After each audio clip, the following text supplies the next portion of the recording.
अस्सलामु अलैकुम वरहमतुल्लाहि वबरकातुहू। बिस्मिल्लाहिर्रहमानिर्रहीम। नहमदुहु व नुसल्ली अला रसूलिहिल करीम, अम्मा बाद। मोहतरम भाइयों, बुज़ुर्गों, दोस्तों, सूरतुल क़सस से 3 वाक़ियात हमने बयान किए और आज जो है तफ़सीर कुरान की हमारी 25वीं मजलिस है। और सूरतुल क़सस के बाद सूरतुल अनकबूत, अल्लाह तबारक व तआला ने अपनी कुदरत, अपनी ताकत का पूरी इंसानियत को उसमें एहसास दिलाया है। अल्लाह कितने ताकत वाले हैं, अल्लाह की कुदरत कैसी है। सूरतुल अनकबूत जो है ये मक्की सूरत है, मक्कतुल मुकर्रमा में नाजिल हुई।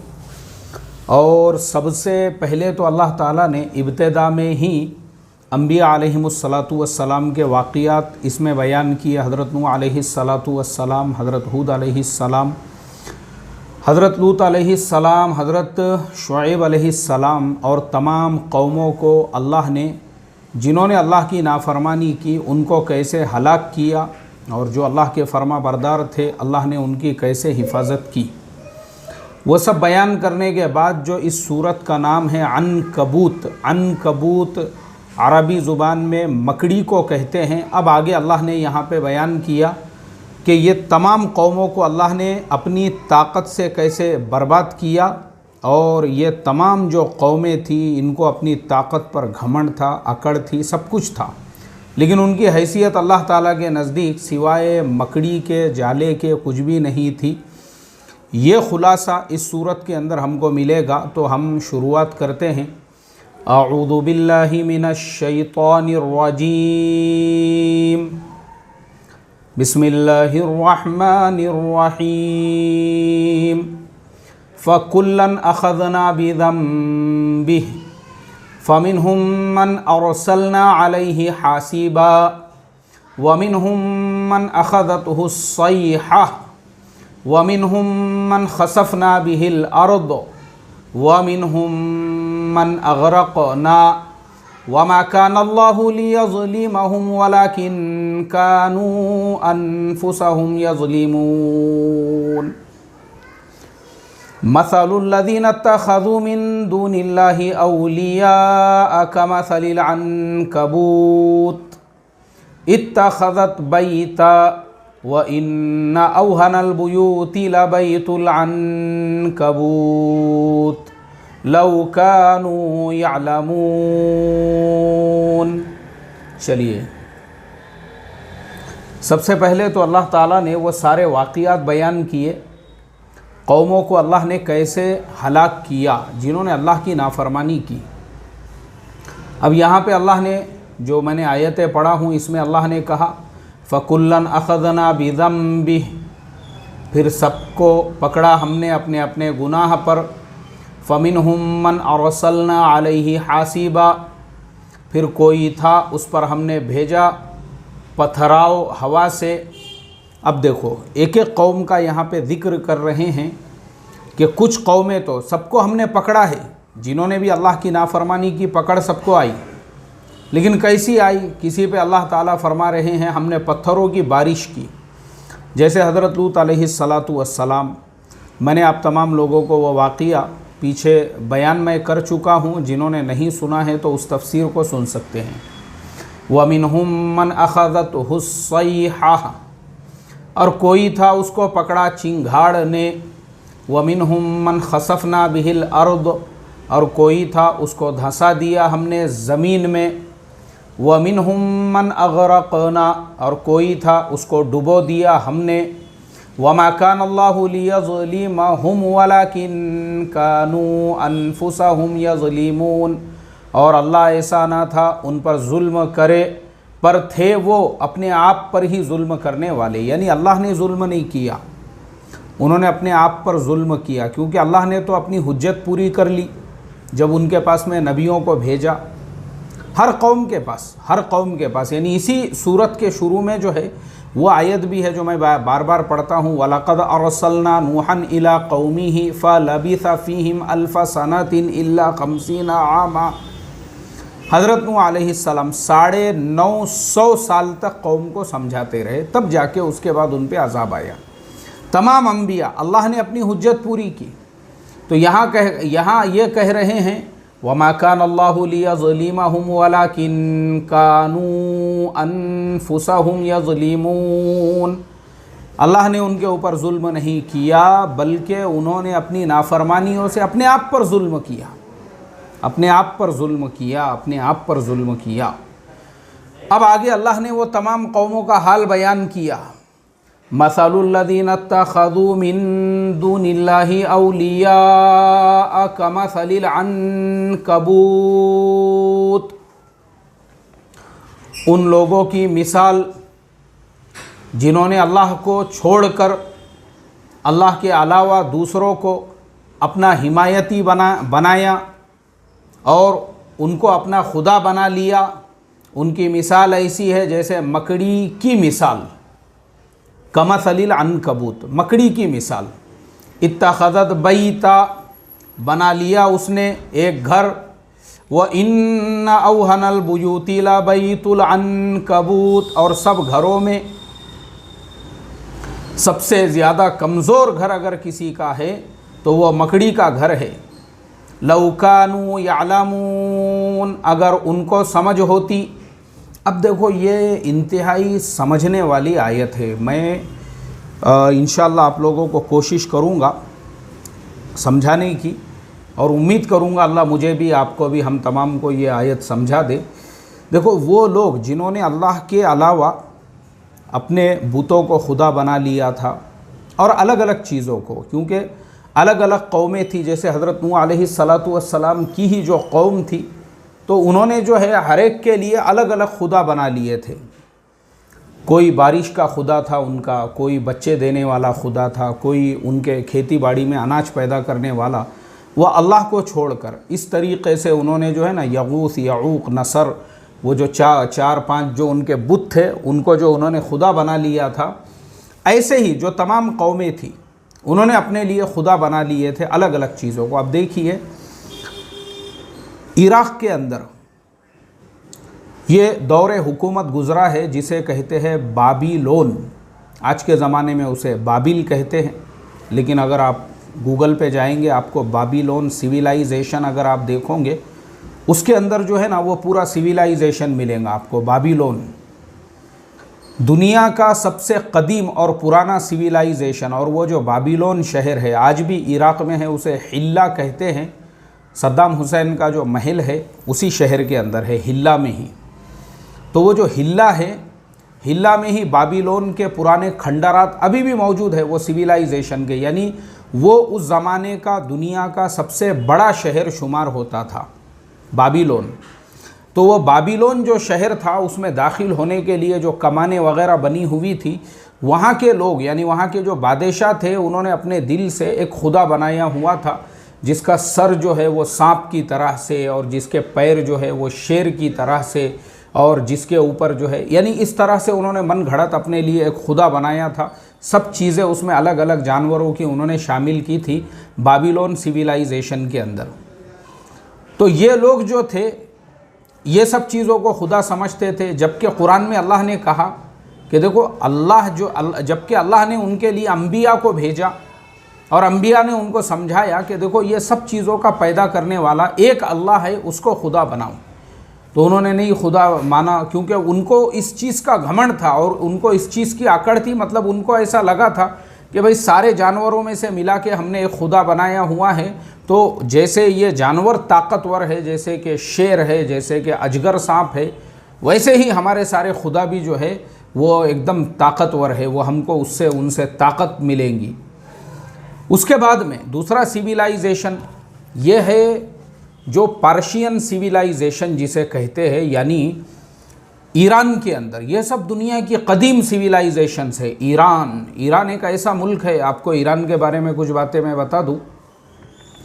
ईरान जो है ना, ईरान एक ज़माने का दुनिया का सबसे सुपर पावर मुल्क। दुनिया में दो ही सिविलाइजेशंस ऐसी थी जो सबसे ज़्यादा पावरफुल समझी जाती थी। एक तरफ था रोम यानी जो ईसाइयों की ताकत थी उसको रोम कहते थे, और दूसरी तरफ जो है वो थी ये पार्शियन सिविलाइजेशन, यानी ईरानियों की ताकत। ईरान तो अभी अभी उसका नाम पड़ा, उसका पुराना नाम फारिस ही था। तो ये जो पारसी जो सिविलाइजेशन है, ये दोनों जो सिविलाइजेशंस है, दुनिया की सबसे सुपर पावर ताकत। रोम जो है वहाँ का जो बादशाह हुआ करता था उसको कैसर कहते थे, और इधर जो बादशाह हुआ करता था ईरान में उसको किसरा कहते थे। अब मैं आपको क्या बताऊँ, किसरा के जो महल है अभी भी मौजूद है, वो उसके जो पिल्लर है ना, पिल्लर अभी हमारे ज़माने में मस्जिद का मीनार उतना लंबा बनाना जो है हमारे लिए, हम सोच के मतलब परेशान होते कि उतना ख़र्चा कहाँ से करेंगे। उतने बड़े बड़े आज हम जो है लोग मीनार नहीं बना सकते, उतने बड़े बड़े पिल्लर थे उसके अंदर, वो भी 100 पिल्लरों का महल था उसका। और वही पिल्लर जब अल्लाह के नबी सल्लल्लाहु अलैहि वसल्लम की विलादत हुई तो उसमें से 14 पिल्लर गिर गए थे, और वही उसके बाद में ही उनके 14 बादशाहों तक सिलसिला चला, उसके बाद उनकी हुकूमत ख़त्म हो गई थी। लेकिन दुनिया की सबसे ताकतवर सिविलाइजेशन वो समझी जाती है। तो ईरान के अंदर भी आज भी जो जमशेद और इसी तरह से जो है वहाँ के बादशाह जो पुराने गुज़रे हैं, उन लोगों के वहाँ पे रुस्तम, ये सब बादशाहों के महल अभी भी मौजूद है। तो ये कौमें कैसी थी, इन्होंने अब वहाँ पे भी अगर आप देखोगे अभी भी वो महल के शुरू में जो है ना, वहाँ ईरान में भी वैसा ही है। वो 4-5 हज़ार साल पुराना महल है, और उसमें भी उन्होंने जो है पूरा बैल का जिस्म लिया हुआ है, इंसान की मुंडी बनाई हुई है, और पैर जो है पूरे उसको शेर के है, और उसको पर लगाए हुए हैं बाज़ परिंदे के, ताकि जितने ये जानवरों में वो ताकत होती है वैसी ताकत मतलब वहाँ के बादशाहों के अंदर, और इसी तरह से वहाँ की, यानी एक सिंबल था वो उनके ताकत का, पावर को बताने का। तो ये जो सिविलाइजेशन थी ईरान की, और इसी तरह से ये लोग जो है ना, इस तरह से इन्होंने खुदा बनाए हुए थे। तो इस आयत के अंदर अल्लाह ताला ने ये तमाम लोगों से यही कहा, इन तमाम लोगों के बारे में, कि उन्होंने अल्लाह के अलावा इन सब चीज़ों को खुदा बनाया था, और उनको क्या लगता था कि हम बहुत ताकत वाले हैं। और अल्लाह ने कहा उनकी मिसाल तो ऐसी ही है मकड़ी की तरह से, कि मकड़ी भी एक घर बनाती है, उसको ऐसा लगता है कि मैं बहुत ताकतवर हूँ, मैंने बहुत ताकत वाला जो है घर बना दिया है। लेकिन सारे घरों में सबसे ज़्यादा जो बोदा है और सबसे ज़्यादा कमज़ोर अगर घर होता है तो वो मकड़ी का ही घर होता है। तो अल्लाह ताला ने मकड़ी के घर से उनकी मिसाल दी कि देखो तुम्हारी ताकत अल्लाह ताला के सामने कुछ भी नहीं है, कोई हैसियत नहीं है तुम्हारी ताकत की। जैसे अभी कोरोना की बीमारी आई, कोरोना के ज़माने के अंदर भी बड़ी बड़ी दुनिया की ताकतें, बड़ी बड़ी दुनिया की ताकतें, उनको लगता था हमसे बढ़ के दुनिया में कोई ताकतवर नहीं है। अभी जैसे मैं आपको अमेरिका की ही मिसाल देता हूँ, अमेरिका के अंदर सिर्फ कोरोना की वजह से इतने लोग मारे गए हैं, जितने लोग अमेरिका में जितनी भी जंगें हुई है, अमेरिका ने जो है वियतनाम वॉर लड़ा, अमेरिका ने जो है कोल्ड वॉर लड़ा, अमेरिका ने फर्स्ट और सेकंड वर्ल्ड वॉर लड़ा, अमेरिका ने अफ़गान वॉर, इराक वॉर, जितनी वॉर अमेरिका में हुई और वो सारी वॉर्स के अंदर जितने अमेरिकन्स मारे गए उससे 4 गुना ज़्यादा लोग तो अमेरिका में सिर्फ कोरोना की वजह से मरे हैं। जेसीबी से कब्रें खोद के उनको दफन करना पड़ता था।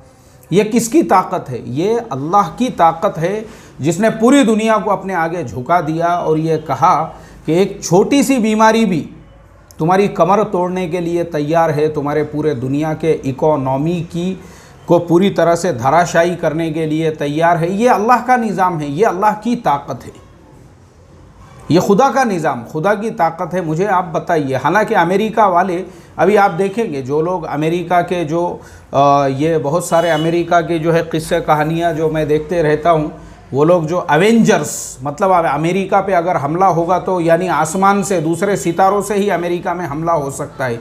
अपने आप को उन्होंने इतना ताकतवर बता दिया पूरी दुनिया के सामने कि अब जो है अमेरिका को दुनिया में किसी से कोई ख़तरा नहीं है। अमेरिका इतना ताकतवर मुल्क है, अगर उनको ख़तरा है तो दूसरे जो मास पे से अवेंजर्स और जो है इंडिपेंडेंस डे, इस तरह से उन्होंने हॉलीवुड के अंदर फिल्में बनाई हुई है, जिसके अंदर उन्होंने दुनिया को ये बताया कि हम इतने ताकत वाले हैं, इतने ताकतवर है कि बस अब अगर हमारा मुकाबला होगा तो वह आसमानी मखलूक से ही।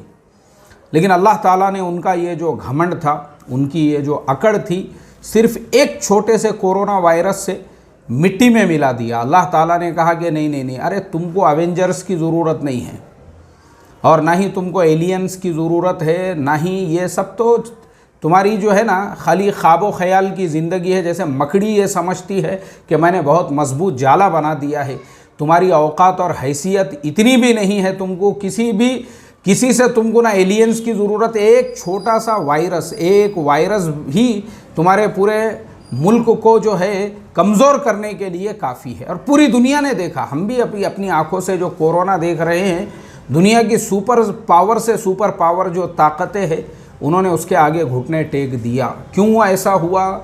ऐसा इसलिए हुआ क्योंकि ये अल्लाह का निज़ाम है। ये सारी ताकतें अपने आप को जो है, ये सब मकड़ी के जाले हैं अल्लाह के सामने। तो अल्लाह ने कहा कि मकड़ी जैसे समझती है कि मैंने बहुत ताकतवर घर बना लिया, ऐसे ही ये लोग समझते हैं।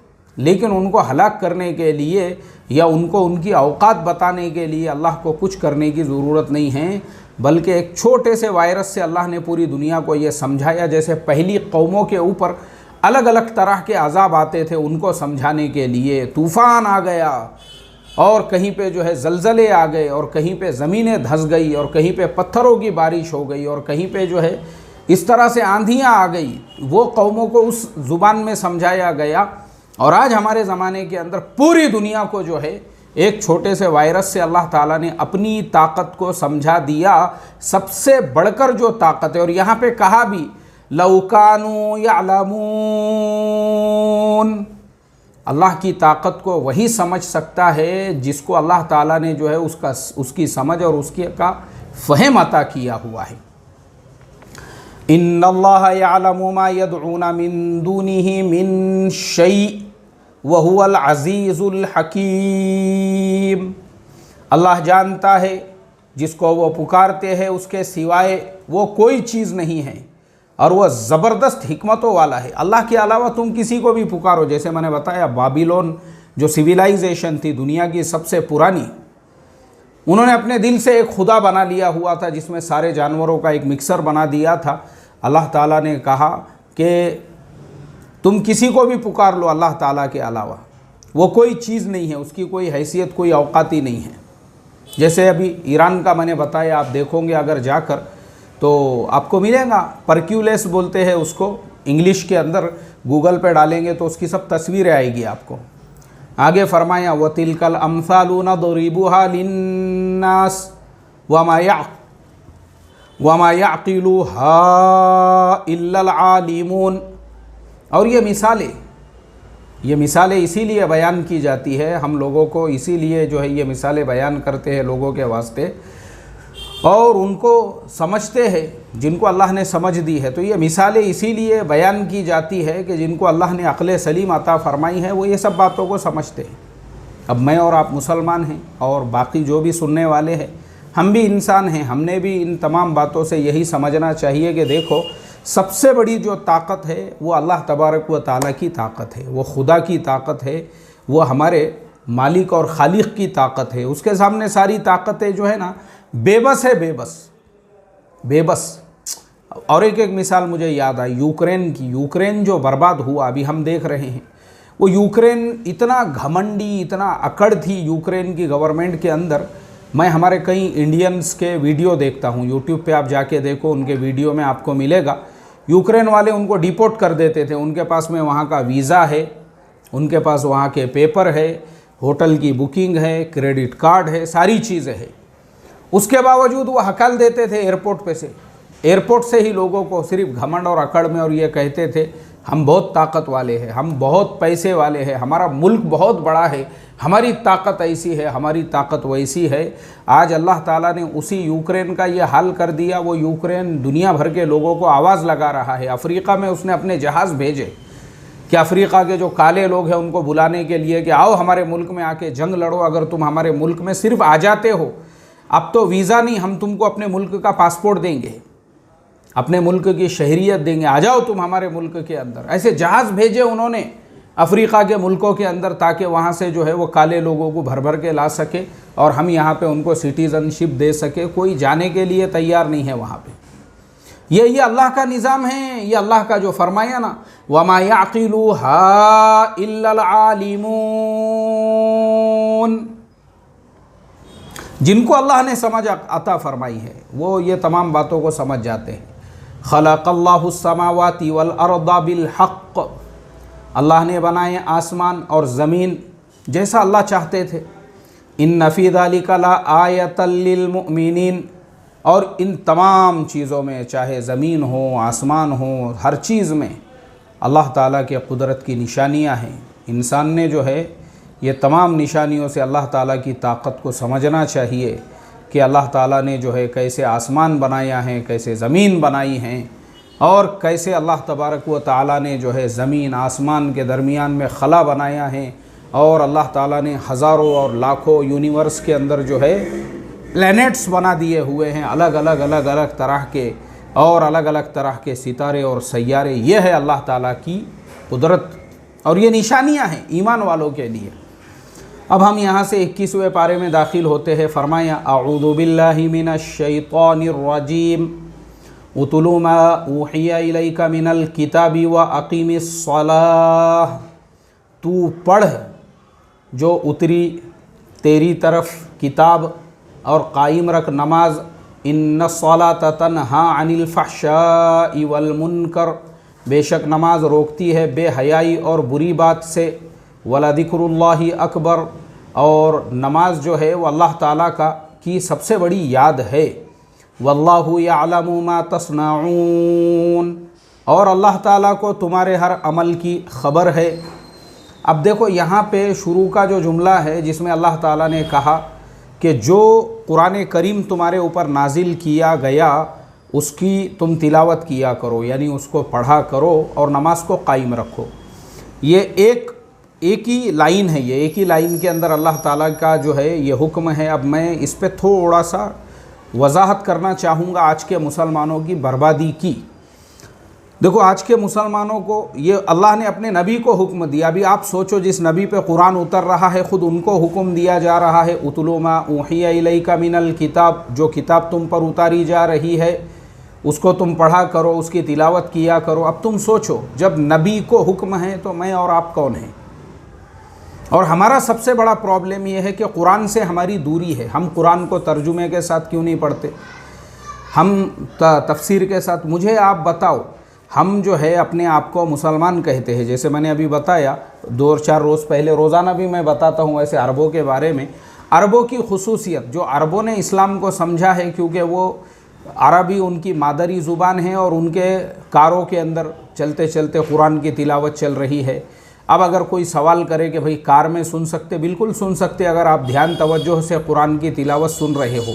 टाइम पास के लिए ना हो, टाइम पास के लिए कि रास्ता तय हो जाए, बल्कि भाई एक सुई के साथ कार के स्टीयरिंग पे आप बैठे हैं और तिलावत चल रही है, आपका ध्यान है पूरा तिलावत कुरान पाक की तरफ, बिल्कुल आप सुन सकते हो।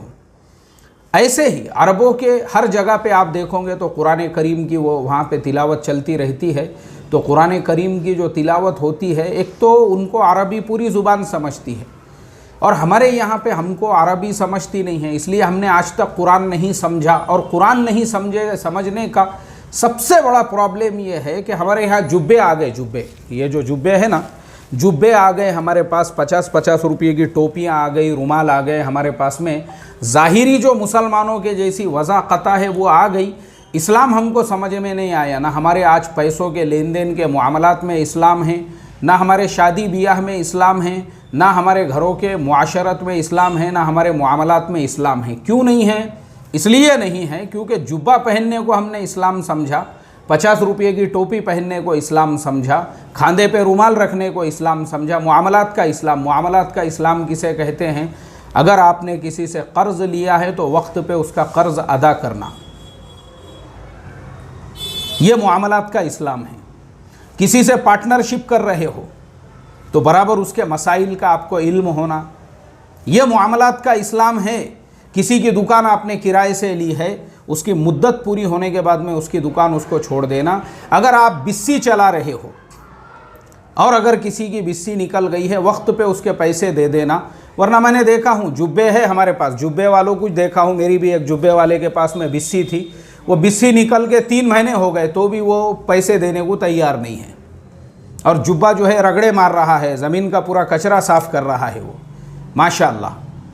तो ये जो है ना, ये इस्लाम नहीं है, ये जुब्बा है तुम्हारा। ऐसे जुब्बे जो है आज के ज़माने में दूसरे मज़हब के लोग भी पहनते हैं। चाइना के अंदर जो बुद्धिस्ट कराटे चैम्पियन होते हैं ना, वो लोग जो है हमारे से भी लंबा जुब्बा पहनते हैं वो। तो असल ये नहीं है, असल ये है जो कुरान में फरमाया कि जो किताब तुम्हारे ऊपर उतारी जा रही है उसको पढ़ो और अमल में लाओ उसको। मुआशरत के अंदर, मुआशरत किसे कहते हैं? मुआशरत कहते हैं घरेलू ज़िंदगी को, शादी ब्याह के मसाइल को। मैं हमेशा बोलता हूँ कि हमारे यहाँ पे जो है शादी ब्याह में इस्लाम ही नहीं है। हमारे यहाँ पे शादी ब्याह के अंदर वो पूरे रस्म, वो पूरे रिवाज, वो सारी चीज़ें जो गैरों के यहाँ पे होती है, हम मुसलमानों के घरों में, मुसलमानों के यहाँ पे भी, आम लोगों की बात नहीं बता रहा हूँ। मेरे जैसे जो लंबे लंबे जुब्बा पोश है और जिनके नामों के साथ में जो है अलकाब जुड़े हुए हैं, फुलाने मुफ्ती साहब और मदरसे के मोहतमिम साहब और शेखुल हदीस साहब और जो है सदर साहब और मस्जिद के सेक्रेटरी साहब और गाँव के अमीर साहब और पूरे हलके के वज़ीर साहब, ऐसे लोगों के भी बहन बेटियों की शादियाँ वैसी ही अगर हो रही है जैसे हमारे दूसरे कौमों की और दूसरे समाजों की होती है, इस्लाम की हवा नहीं लगी तुमको, खाली तुम्हारे जुब्बे पे इस्तरी आ गई हुई है, इसके अलावा कुछ नहीं है। तुम भी अगर शादी के रुक़े छाप रहे हो, शादी के कार्ड छाप रहे हो, तो तुमको अभी हवा भी नहीं लगी, नहीं लगी भाई। मैं बोल रहा हूँ ना रस्म और रिवाज, और मैं इसलिए बोल रहा हूँ क्योंकि एक मदरसे के मोहतमिम साहब को मिलने के लिए मैं गया और वो मुझे किस्सा सुनाने लगे। अरे बोले मुफ्ती साहब आइए यार, तुम हमारे बेटे के शादी में नहीं आए। मैं बोला यार मोहतमिम साहब, मैं असल में ऐसा है ना, मेरा मसला, मुझे छुट्टी नहीं मिलती मेरे काम पे से। उस वजह से बहुत लोग मेरे से नाराज़ रहते कि मैं उनके शादी में नहीं गया या उनके रस्म में नहीं गया या उनके छिल्ले में नहीं गया या छठी में नहीं गया। मेरा मसला ऐसा है, मुझे छुट्टी ही नहीं मिलती। मैं जहाँ पे जिसके साथ में काम, जिनके साथ काम करता हूँ, छुट्टी नहीं है। मैं बोला मुझे सिवाय सैटरडे संडे, ये 2 दिन के अलावा। क्या यार, बोले तुम अगर आते ना इतना मज़ा आता था, मैं तुमको सुनाता। बोले बैठो।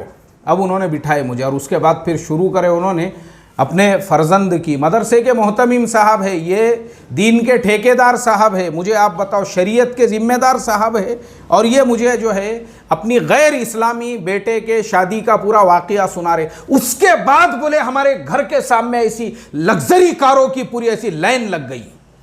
मैं बोला माशाअल्लाह माशाअल्लाह। वो सब लड़की वालों ने ही भेज के दिए थे। लड़की के अब्बा ने बोले थे कि भाई हम 5-6 लग्जरी कार भेज के दे देंगे और वो लग्जरी कारों के अंदर ही तुमने अपने मेहमानों को लेकर आना। मैं बोला माशाअल्लाह। और बोले वो क्या लग्जरी कारें थी, अपनी ये जो गवर्नमेंट की लाल बस जो चलती ना, वैसी नहीं थी वो। मैं बोला अच्छा फिर कैसी थी? ऐसी नरम नरम सीट थी। बोले उसकी ऐसी सीट जो है ना, ऐसी नरम नरम थी, और उसके बाद में ऐसा बटन लगे हुआ था, उसको ऐसा दबाए ऐसा आदमी पीछे चले जाता था बोले उसके अंदर। मैं बोला क्या बात कर रहे? बोले हाँ ऐसे सीटा, और हमने सब मेहमानों को तरतीब से बिठा के दे दिए। क्या बात है? मैं बोला लग्जरी कार में गए थे तुम लोग? बोले फिर ऐसे उन्होंने भेज के दिए थे। बोले भाई लग्जरी कारें ऐसी पूरी लाइन से खड़े हुई थी। मैं बोला फिर उसके बाद क्या हुआ? फिर उसके बाद हम लोग रवाना हुए बोले, और जैसे ही उनके गांव के अंदर पहुंचा रहे, वो भी बोले बड़े वहाँ के जिम्मेदार है, पूरे हलके के अमीर साहब और वज़ीर साहब और पूरे ज़िले के जिम्मेदार साहब है बोले वो। मैं बोला माशाअल्लाह, बहुत बड़ा मकाम और मर्तबा है उनका। फिर कुछ भी नहीं बोले, जैसे ही हमारी बसें उनके गांव के अंदर पहुंची और जैसे हमारे मेहमान नीचे उतर रहे थे ना, तो उनके जो मेज़बान थे उन्होंने वहाँ पे सब शरबत के ऐसे ग्लास लेके खड़े हुए थे बोले वो उसके बाहर गाड़ी में से उतरते ही। क्या बात है? मैं बोला यार तुमको तो जाते शरबत पिलाया उन्होंने। हाँ फिर उसके बाद बोले जैसे ही हम हॉल में पहुँचे, गरम गरम पानी वहाँ पे रखा हुआ, उसके साथ में लाइबो साबुन रखी हुई बोले हाथ धोने मुंह धोने के लिए, और हमारे मेहमानों ने जो है सब हाथ धो लिए मुंह धो लिए, और जाते ही नाश्ते के दस्तरखान बिछे हुए थे। मैं बोला क्या बात है? नाश्ता भी कराए उन्होंने? अरे फिर बोले नाश्ता कैसा नहीं कराते, नाश्ते में ऐसे 2-2 गुलाब जामुन दिए, और उसके अलावा जो है गरम गरम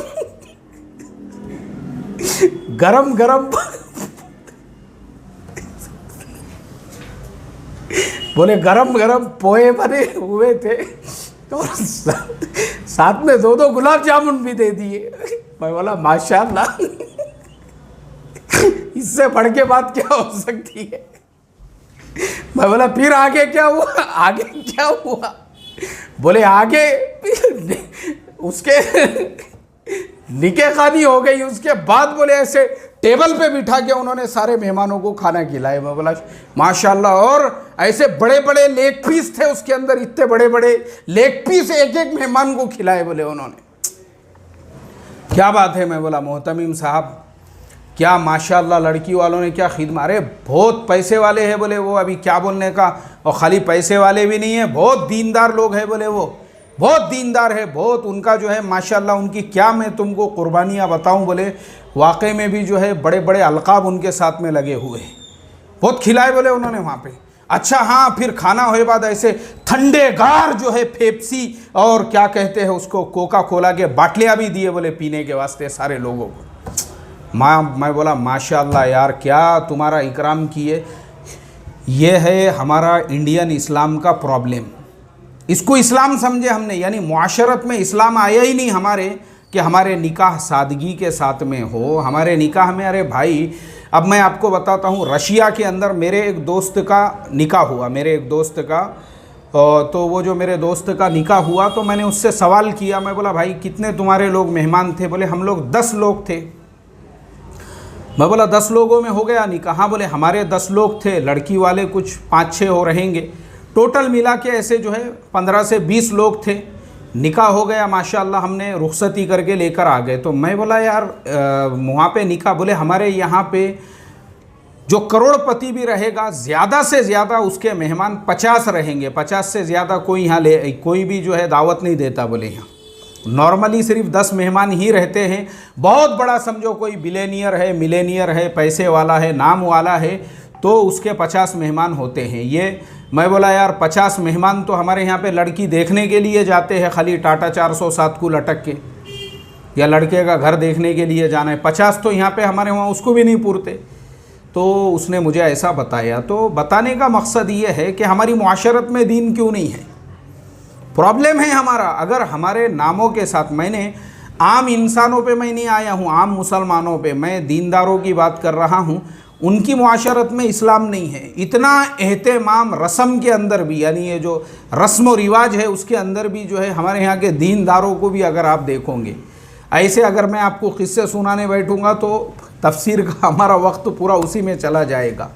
तो इसके लिए देखो कुरान को तर्जुमा और तफसीर के साथ पढ़ना ज़रूरी है, और हमारी मुआशरत में कुरान हो, मुआमलात में पैसे वगैरह ले रहे दे रहे लोगों के साथ में, उसमें भी इस्लाम हो हमारे। और आगे कहा नमाज को कायम रख।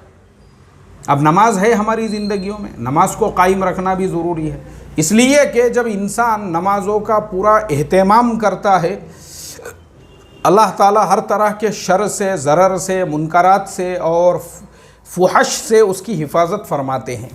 इसलिए कि नमाज ही अल्लाह ताला का सबसे बड़ा ज़िक्र, सबसे बड़ी तस्बीह जो है वो नमाज ही है। तो अल्लाह से बस आखिर में यही दुआ करता हूँ, ये आज की जो पूरी तफसीर हमने सुने हैं, इस तफसीर के ज़रिए से अल्लाह हमारे दिलों में यकीन और ईमान को मजबूती के साथ में जमा दे, और खुराफात से, बिदआत से, और लोग क्या करते हैं, लोगों को मत देखते बैठो भाई, लोगों को मत देखो, लोगों की खुशी के लिए नहीं, अल्लाह की खुशी के लिए। जैसे मैं हमेशा बोलता हूँ, मेरे बेटे का भी पिछले अगस्त के महीने में हमने निकाह किए, एक आदमी को दावत दिया था मैंने सिर्फ, वो भी गवाह के लिए, उसके अलावा निकाह में मैंने किसी को दावत नहीं दिया।